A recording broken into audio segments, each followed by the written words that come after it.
You're listening to Music Tectonics.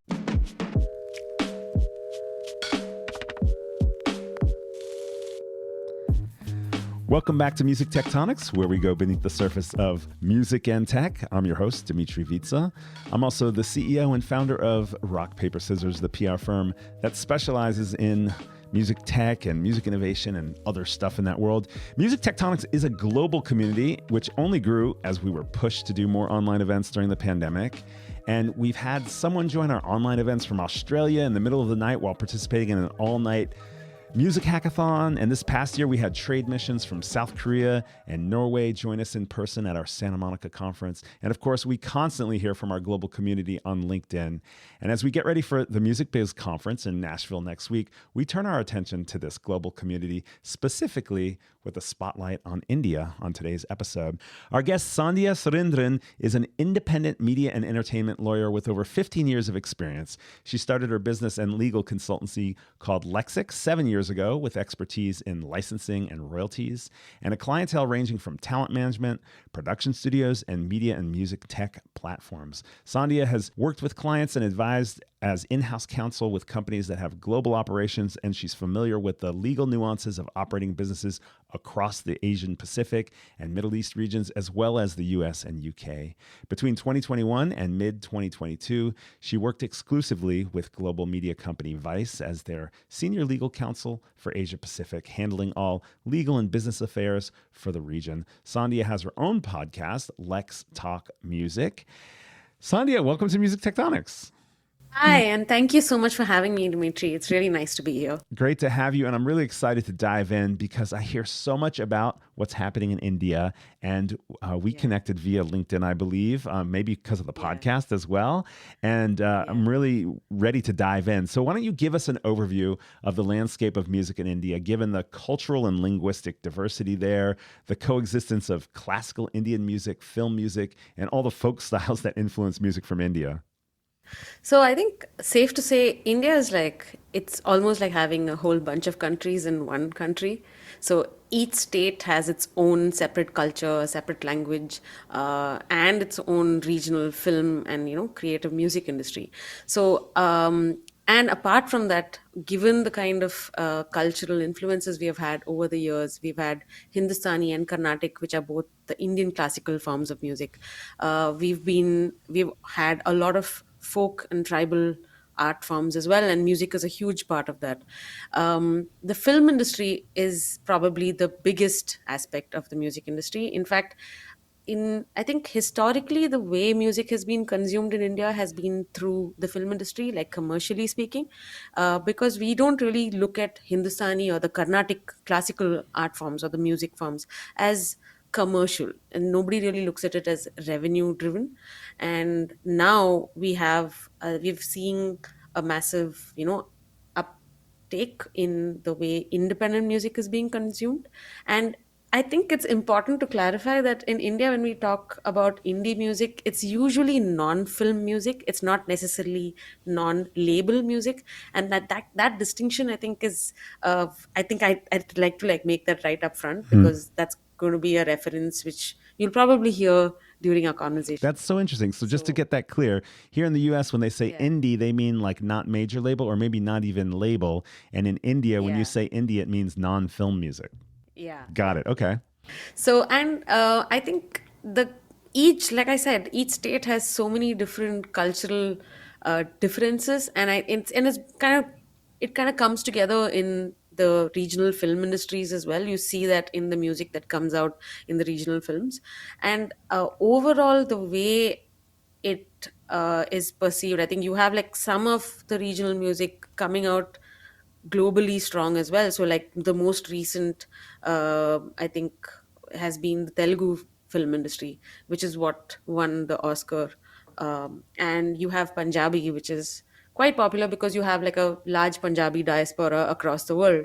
And but you do have other regional music industries, which like Tamil or Bengali, or for that matter Malayalam, and they're all equally vibrant, and each of them have their own specific musical influences which are very, very different from each other. And what's most interesting is that there's a lot of Western music influence in the independent side of music. So you'll see that you have a massive English speaking population in the country, thanks to the Commonwealth influence. And that has inspired artists to come out with like English music as well. And they are going global too. So I think it's like a confluence of a lot of things. You have our own Indian cultural music and those trends that apply to it, and you have music which is kind of synonymous with global trends and not very unlike what you'd probably hear in Europe or America.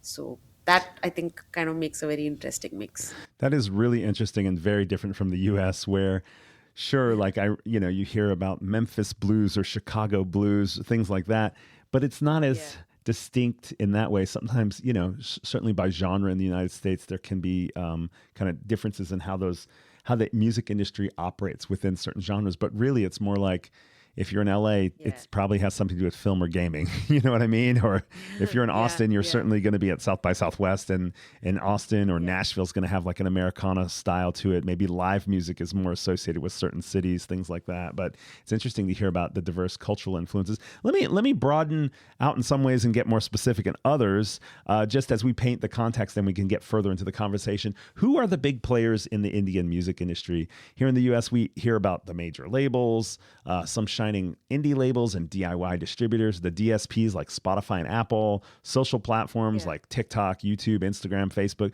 What are the names of the music companies in India that everyone should know about, and what should we know about them? Okay, so I think safe to say the names that you've mentioned also, have play a really big role in India. But over and above that, like I said, the film industry is a really big influence on how music is consumed. So even you have labels, two labels, the biggest labels in the Indian labels, T Series and Saregama, who pretty much control, I think, 98% of the Indian film music catalog. And if you want to do business in the music industry, there's no avoiding these two names. And apart from that, you have the local streaming platforms like Ghana, Hangama, Jio7, who are also contributing a lot to the way music is streamed in the country. And in fact, like they are probably, I think, if I'm not mistaken, Jio7 is perhaps a bigger player in the Indian market than Spotify is, which is a big change from how Spotify is looked at globally. And I think YouTube has become a huge contributor to the way music is consumed. It's also important to kind of segregate the categories in which these players work and function in. So if you're talking about film industry, all these people that I've mentioned, all these parties that I've mentioned are very, very relevant. And as far as independent music is concerned, that is non-film music, you have these streaming platforms who play a bigger role than any of these labels do. But over and above that, I think your major labels have as much as a say in how the music industry functions. Your Spotify and YouTube and Facebook and TikTok. TikTok is obviously banned, so we don't have access to TikTok over here. But Instagram Reels basically covers up for that. So that is like the alternate option. And you have local Indian players who are into short form content, like Rapuzo and I think a couple of other Chingari. There are a few other smaller players. They're not as big globally, but they're big in India. And if if I might add something which is not exactly connected to being a player, but the fact that Reliance is one of the largest business conglomerates in India, and Mukesh Ambani is like perhaps like one of the richest Indians in the world. His company Jio is a telecom company, and there's this whole there was this phenomenon called referred to as a geo effect, which basically meant or basically translated into internet getting really cheap and super accessible to everyone in the country. And they also got smartphones to be available cheaper.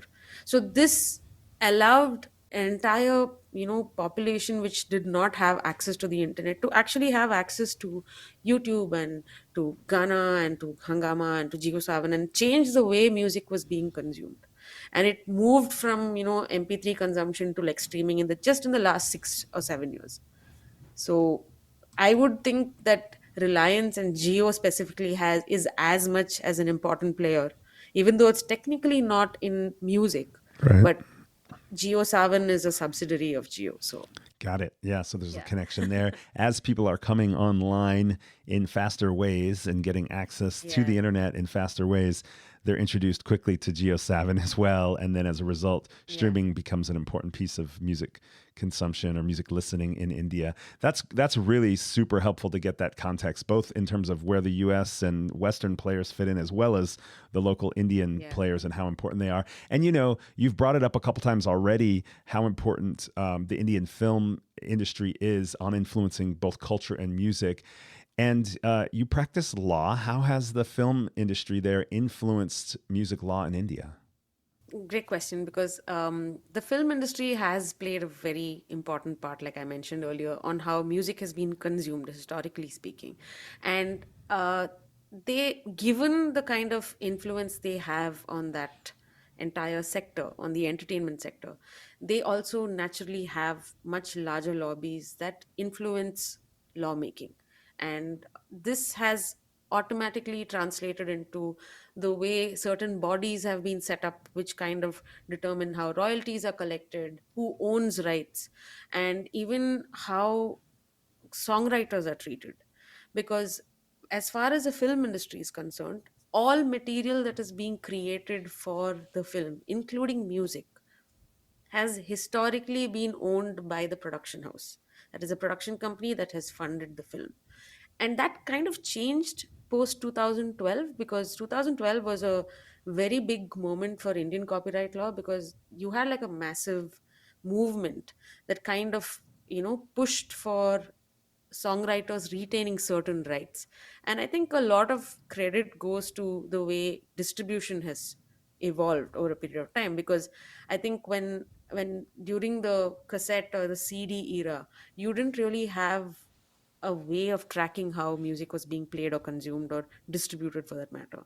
But once we started moving to digital distribution, and I think by 2012 you did have iTunes, you did have um, I think some rudimentary form of online streaming, a lot of piracy. YouTube had come around by then, but you didn't have Spotify, obviously. But it was very clear that more people were going to be consuming music online and digitally.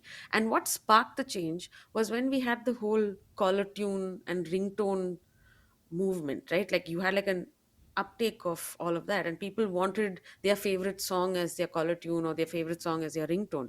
And then you had songwriters and composers uh questioning why is it that they are not seeing any money out of it. And that is how the discussion on um, retaining rights came about. And then we had a whole set of prominent and very influential musicians and lyricists from the film industry actually work towards having those amendments incorporated into Indian copyright law, which allowed mandatorily uh, an author slash composer, basically the songwriter, to retain certain rights. That is publishing rights. 50% of publishing rights are automatically retained. And the funny part is, even though the law mandates this, the industry practices go completely contrary to this. And it's only if you have a lawyer who actually understands the context, only then can you actually negotiate your way through it. So, despite the fact that the law requires that nobody assigns away more than 50% of their publishing rights, you have record labels and production houses actually arm twisting composers into signing away those rights to them, because that's how it works, that's how it's always worked. And the whole logic is that if you don't do it, I have someone else who's willing to do it. And it's a volume game, and it's also like a numbers game at the end of the day. So that problem has, I think, maybe subsided a little bit, because a lot more people are aware, people are talking about it, and people are wanting to know more about what are the applicable laws, and the fact that they are allowed to retain these rights as per law. So you have the younger generation of composers coming up and questioning these practices and saying that I'm not going to do it because I know that if I set this precedent for myself, I'm going to be asking for trouble later because this is going to be held against me. But the older generation of composers and songwriters are now looking back and saying that, yeah, I wish that I wish we had that option of saying no. So they are quite happy that this change is coming about. But to answer your question in brief, I know I've kind of gone all over Oh, the it's place. interesting. It's yes, the film industry influences how copyright law has worked and how copyright law has been implemented. It has impacted every aspect of it, from the setting up of copyright societies, how those copyright societies actually work, from impacting ownership in rights in music, to also even how I think music has been consumed. So, and we don't really have any kind of regulations that impact distribution per se, but it we do the only regulations that we have actually talk about ownership and performance royalties, and it ends there. So there is a massive change now. There is a movement towards getting all of these aspects addressed and hopefully incorporated in law. Got it. All right. Well, this is interesting. We're definitely getting a quick masterclass here on the music industry in India, and we'll get into music tech as a bit more as well. But we have to take a quick break. And when we come back, I want to ask a little bit about how the licensing and distribution component works. We'll be right back. As music tech people, sometimes it's hard to stay up to date on relevant news. We're excited to announce that our curated newsletter for music tech news, Rock Paper Scanner, has officially gone public. Sign up to receive a weekly curated newsfeed of industry context, Web3 and AI, industry revenue, cool tools, and more when you sign up today. Go to pages.rockpaperscissors.biz/scanner. That's pages.rockpaperscissors.biz/scanner. Or visit musictectonics.com and find this episode's blog post for a quick link. And now, back to the episode. Okay, we're back. Sandhya, in the US, there's a lot of debate about whether Spotify and the growth of DSPs has been good or bad for the industry. And then there's also conversation about whether YouTube or TikTok is better or worse for music. How has India made the leap to digital? And specifically, how do the business models for music licensing vary from what's happening in the US?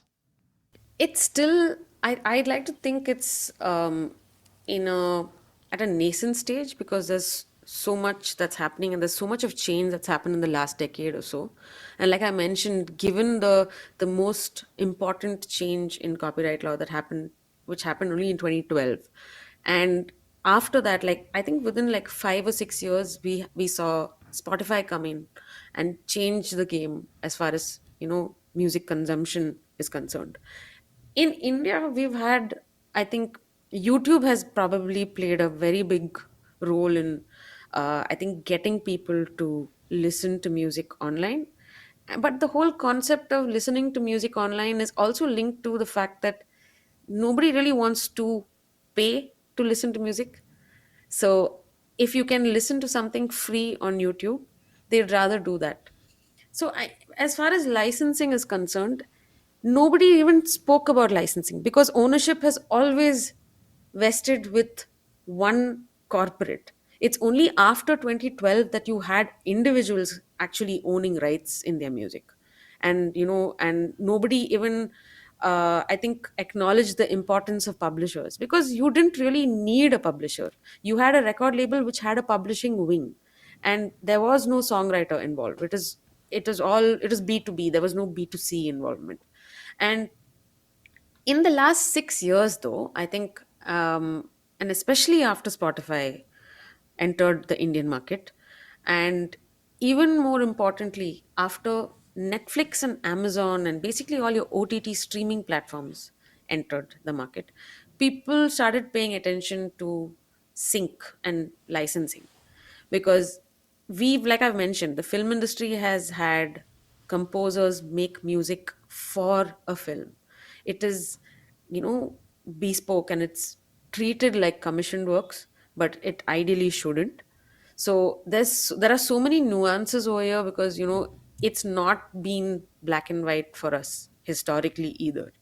So it's just that now people are slowly adapting to these changes, to the requirements, and understanding the whole concept of licensing, and the fact that you need to license, you need to issue a mechanical license for a cover song to be legit, and for it to be monetized, and for it to be like commercially streamed. All of those are concepts which there are maybe a few people who understood it, but it's only now that people are actually talking about it and saying that, okay, we need to, there is a workflow that actually follows, and you need to follow uh, what who owns, basically secure licenses from people, from the appropriate rights holders, who are no longer just the record labels. You do have songwriters involved, you do have uh, publishers involved, and those are all new for the Indian market. These are all new players, because you've not had a songwriter or a publisher actually actively issuing licenses, maybe like pre 2010. Gotcha. That's interesting. Let's Yeah. talk a little bit more about the sync side because, Hmm. you're saying that a lot of the stuff is treated like works for hire. They're integrated directly into films or television. And so it's not really about seeking a license because the production company's already doing all the commissioning and it's woven into the whole production. But given how different the film industry is in India and its strong ties to music composition and even music discovery, tell us a little bit more about the sync market in India, separate from that film industry. Are people placing independently produced music into film and TV at all? Commercials? Yes. Actually, that's been the best change in the last 5 or 6 years, and I think I'm really happy to see that change. It's a welcome move, because it kind of like opens up the possibilities of, as in, like, there's a massive talent pool that rests outside the film industry, and we've always, I think it's kind of like a vicious circle, because independent artists have not really been commercially successful, in the sense, in terms of money, or in terms of revenue. The money has always been in film music. The money has always been in, with or controlled by the film industry. So with sync actually opening up, and that's happened with, like I said, the OTT platforms coming in. I think Netflix and Amazon Prime have been the biggest players in that field, and that started off, it might have been like one or two instances where you had a couple of independent artists have their songs picked or synced, placed for uh, a web series or for a film, and then it actually, people started looking at it as a legitimate revenue stream. And it's funny, as in, it's funny in a very like non-funny way, but that Hollywood has been, like, sync has been so integral to how Hollywood has worked. Like, I've obviously discovered a lot of songs through OSTs of films. I mean, they're tech, but they're all sync placements. It's not like the production house owns those songs. Like, you have a Led Zeppelin track that's playing in Thor. It's not like Marvel owns that track, or like the production company that worked behind Thor own that track. But in India, that's how it has worked. And so now even the sync placements that come about are, they either, there's a variation of it. They want it to be remade for the film to maybe suit the film's situation a lot better, and as is, sync placements do happen, and I think those are the most sought after, because it's, as in, the least work. You've created something, you put it out there, and it's placed, right? And therefore that has led to, I think, also a demand for sync placement platforms, like, so like a localized version of a, symphonic sounds, or like an epidemic, or a sync tank. Like, these are all options that companies are actually looking at, and verticals that companies are actually looking at getting into, because production companies are actually opening up, and probably getting a lot more comfortable with the idea of having and synced songs, or like having third party songwriters have, also third party composers who are not really engaged by a production company, have their songs placed. And that's a great place to be in. And that's probably encouraging the independent artists to actually do more work and put more music out and have that option as a legit revenue stream for them. I can hear in how you're describing what's happening with sync what you were saying before about how indie means non-film music in India, right? Because as Netflix and Amazon came into India and started looking for music, they weren't going to rely on the existing film production houses because those guys would be licensing their full IP with the films and complete TV series and things like that. Whereas they were looking for just like let's add some music, which you're saying kind of helped add a monetization stream for artists and composers that were independent from the film production houses. And there's been a lot of news in the music trades here and in the UK about the growth of the DIY sector, from the growth of non-label catalog market share to artists reclaiming independence, which sounds like there's a different version of that happening in India, even with changes in how copyright law is even handled there. Or in the US, it was like after their label contracts are up, then they maybe switch to, owning all of their own independently. And then artists, here sometimes hire out major label services rather than doing traditional deals. Sounds like that's kind of what you're talking about with sync versus film production as well. It's a little different in India, but are indie artists in India growing their market share as a result of all this? Absolutely. And I think what has really changed the game has been independent distribution platforms coming into the picture. So, for example, the first Indian company to actually offer distribution services was this company called OK Listen. And this was in 2013. Wow. And it was at a point where when no one really had an option of uploading their music, like independent artists, that is non-film artists, didn't have an option, and you couldn't really check them out anywhere because it's not like they had a place where they could upload music and have it play. Like even if a SoundCloud or YouTube music was a rare occurrence. So OK Listen basically provided artists the option of having their music downloaded, so you could buy an album through OK Listen, and they worked with Orchard to distribute songs on global streaming platforms. And that was a huge move, and it kind of gave independent artists the feeling that I don't need to be signed to a record label to have my music heard. And I think 90% of the artists who wanted to be signed by a label were primarily doing it because that was their only way of having the music released. No one else had access to the internet at that point of time. And then the minute you had access to a CD Baby and TuneCore and DistroKid, and all of them are accessible by artists in India, I think that kind of pretty much flipped the story on its head, and then we saw like a massive surge in music being uploaded and being distributed, and people were obviously changing the way they consume music as well.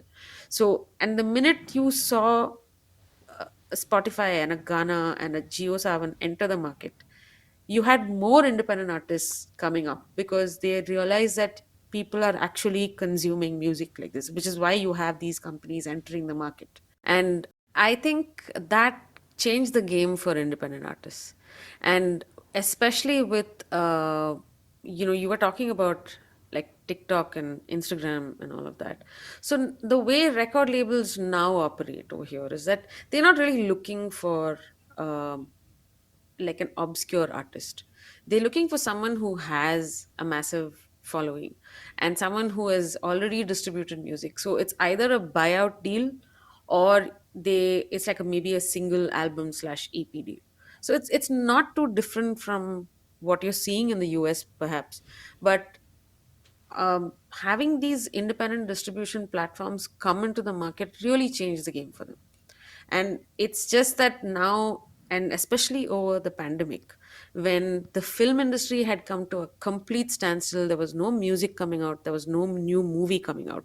You had a lot of bedroom producers, which is what they're being referred to as, come out with such amazing music and have access to distribution services in which are so it's very easy to use or access. It's just about like paying a certain fee and having your music out. And today Indian artists are realizing that putting out music in India doesn't necessarily mean they're being listened to in India alone.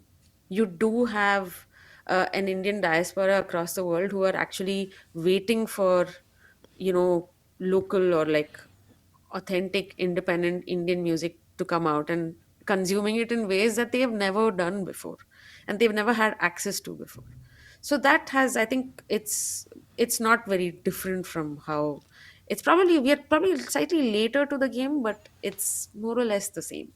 Yeah, interesting. Later the game, but also different too, because of sort of the Yeah. history and some of the law and things like Yeah. that. But adapting in a similar way, I guess. So beyond distribution and the streaming service, what's the music tech scene like in India? What kind of innovation are you seeing, and what music tech models are growing there? It's at a nascent stage, to be honest. I think there's, like I said, there's a lot. We're playing catch up with a lot of developments, and people are still kind of figuring out a lot of very basic things, like whether it's like licensing and how royalties work, and the difference between performance and mechanical royalties. Because in the US, you have the MLC and you have the Music Modernization Act, which have, despite um, being aware of those requirements, those are all statutory requirements that have come in only in the last few years. So India is, I think, still has a long way to go when it comes to those aspects, and that automatically has an impact on how the music tech sector works as well. Mm. So it's not a crowded field yet, but you do have some companies who are doing some really interesting work in Web3, in AI. In fact, I think you've met one of them as well. There's Beethoven. Yeah, they came to Music Um, Tectonics last year, yeah, and we yeah, saw them at South by Southwest as well. yeah. So in fact, I think they are doing some really, really good work, and it's. I don't think there's anybody else in India which is doing stuff like Beethoven is, but it's only a matter of time before, you see a massive surge in startups who are actually focusing on AI and Web3, and these are the two main areas of music tech that they're looking at. So you have distribution. There are a couple of two distribution platforms that have come out who want to incorporate AI in the way data is provided to the artists who are using those platforms. You have Web3 companies. There's one which is like, again, a very nice, very unique concept where you have a platform where an artist can actually build a world for each song of theirs and have their audience actually come and interact with that world. And this is a company called Alive, ALIVE.house. And like a whole, I think there are a couple of other companies who are doing significant work, and it's, I think the next 5 years is going to be really crucial.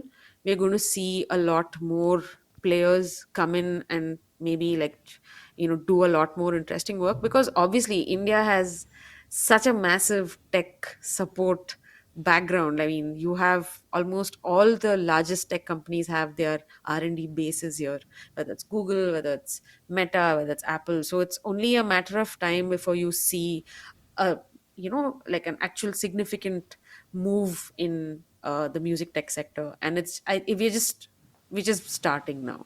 It's interesting to see kind of where different regions of the world kind of hop on board a certain Yeah. development, and so maybe because it's a little later in the chronology of things, Indian startups can kind of skip some phases, some painful phases that other countries had to go through Yeah. in terms of Yeah. having speedier internet or licensing platforms that got tested elsewhere that now can get used in India that allow Yeah. for kind of fast forwarding to the next developments.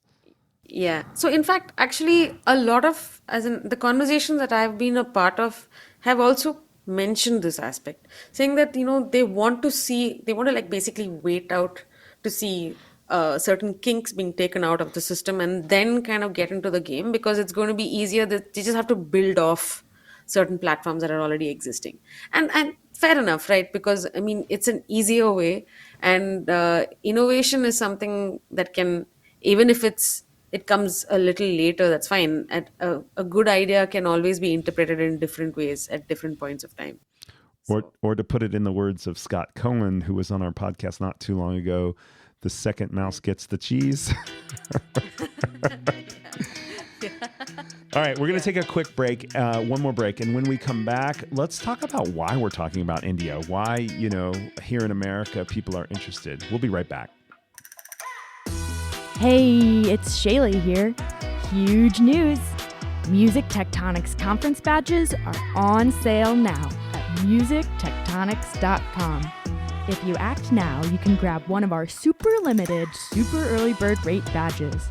It's the best price for the best music tech event of the year. Your badge unlocks 3 amazing days of connecting with music tech innovators in Santa Monica, California, October 24th to 26th. We're busy planning high-energy panels, insightful keynotes, a startup pitch competition, innovative exhibitors, networking, and more. What? You're not already ready to buy your badge? Then sign up for our mailing list to get updated on programming, speakers, and exclusive discounts. It's all at musictectonics.com. Now back to the show. Okay, we're back. There appears to be growing interest in India in the music industry and in culture here in the US, and of course, among film and TV buffs too. What are some indications of this interest in India, and why do you think the American music industry and culture are so interested in India? I think we are a huge country. We are almost like a 2 billion population. If I'm not mistaken, we've overtaken China in terms of numbers, like Wow. population numbers. So just volume game alone, I think there's a lot that can be done.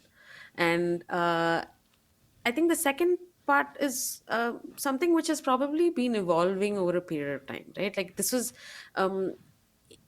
whether you, like I mentioned earlier, the Indian diaspora is in every country. You have, and all of them are, importing their culture from India and kind of bringing on film music or non-film music and having those artists come and perform there and getting Indian film more popular and more global. And you have a lot of crossover artists who've been listened to by, I don't know, you had Pratik Kuhad, who's like one of our biggest crossover independent artists. He was on Barack Obama's playlist, and that, I think, was a big, as in a big bump for the independent scene in India as well.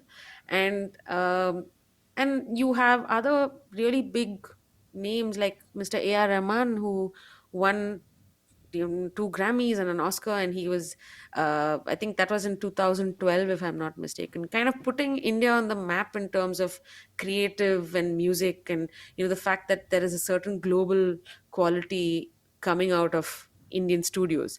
And um, and of course, I'm not taking away from the fact that Bollywood has been a global phenomenon for a while now. Like people have identified India through our Bollywood actors. And even if it's like, you go to a country and it's like some obscure part of the country and they ask you where you're from and you say you're from India, and they're just like, oh, India, Shah Rukh Khan. And, they do his characteristic arms open pose. And that's something which I think a lot of it is because of the entertainment industry being the way it is and the kind of content that's coming out of the entertainment industry. And I mean, political reasons aside, of course, I think there's culturally, India has it's a very, very colorful, very vibrant, um, you know, environment when it comes to like entertainment and media. And like I said, each state has its own film industry, each state has its own music industry. So it's the kind of creativity that comes out of all of it is something that's, I think, is bound to get noticed at some point. And the fact that you have all your largest players in the global music industry wanting to pay attention to India is a big indicator of the fact that they are seeing there's a certain potential that they're seeing. And that comes from all of these points, like I mentioned, whether it's the volume game, whether it's the fact that this is material, or this is creativity, or this is content that people are consuming across the world, either because you have Indians in those parts of the world, or because it's just easily consumable content. It's entertainment at the end of the day. And I think now with RRR winning and that's like the first Indian production that has won an Oscar. It's all eyes are on the country now, and I think it's a good time to be in the entertainment industry in India. So Definitely, definitely. Well, great to get your insights on that. But Sandhya, now you and our listeners need to put on your seatbelts because it's time to get sci-fi, as we do on a lot of our episodes. Let's widen out beyond India. Imagine it's 10 to 20 years out in the future. What crazy futuristic things will we see in the music industry, say, in the year 2040 or beyond? What are you thinking there, Sandhya? wow, okay, this is, I mean, I'm assuming that AI is going to be in a very, very advanced place. We probably have AI artists actually having concerts, and we'd probably have the metaverse actually in a very stable format and mainstream, and where you'd have like artists actually have an alternate alter ego on the metaverse performing, and I might have an alter ego in the metaverse that's performing. I might be a rock star in the metaverse for all I know. so yeah, so I mean, I like to think that who knew that we'd have the like a computer in the size of our palm, and actually making payments through scanning QR codes, and you have Google Pay and Apple Pay and touching phones to make payments to each other. We didn't even think that would happen, like 20 years ago, 15 years ago. Like, I think smartphones kind of sped things up a lot. So it's just, I wouldn't be surprised if we're having collaborations with alien musicians for all you know. So have concerts on a spaceship. That'll be fun. Finally, we've got a guest who's going to the space with us, going to really sci-fi here. So those are great, great answers. I think all of that is possibly true or probably true. So before we wrap up, and this has been an incredible conversation, I feel like we've gotten a very clear deep dive into what's going on in India. I can't think of a better person to have given that to us, given your history and your experience. But as a little parting gift, we'd ask from you, we like to broaden our network to the music tectonics community.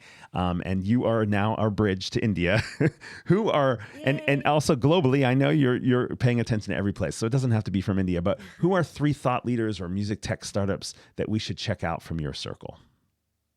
Great. So I think you've already met Beethoven, but I definitely think they are a company or an organization that you should be paying a lot of attention to, because they're doing some great work. And I like their ideology behind the way they work, the fact that they're looking into ethical data sourcing, which is going to be a big part of the conversation we're going to have in the next couple of years.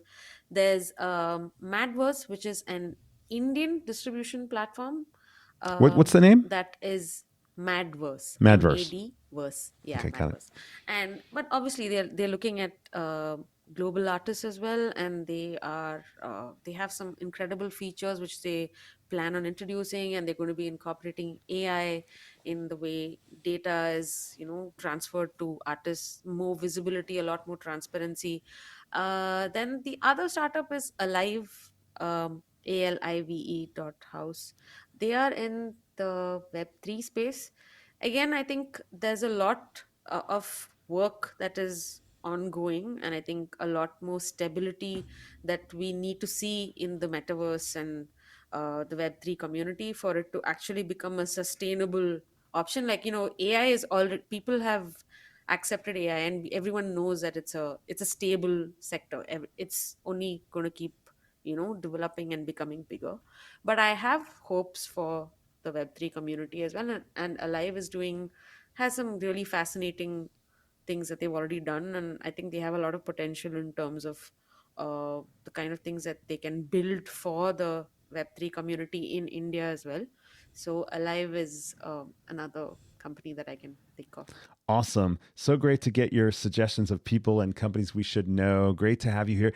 I hope you can come out to Music Tectonics someday. I will, and I plan to this year, and I'm Yes. definitely going to be seeing you in person, Dimitri. Yes, finally.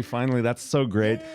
This has been a great conversation with Sandhya Surendran with Lexic. She has her own podcast, Lex Talk Music, at lextalkmusic.com. That's LEX talkmusic.com. Thanks so much for joining the show, Sandhya.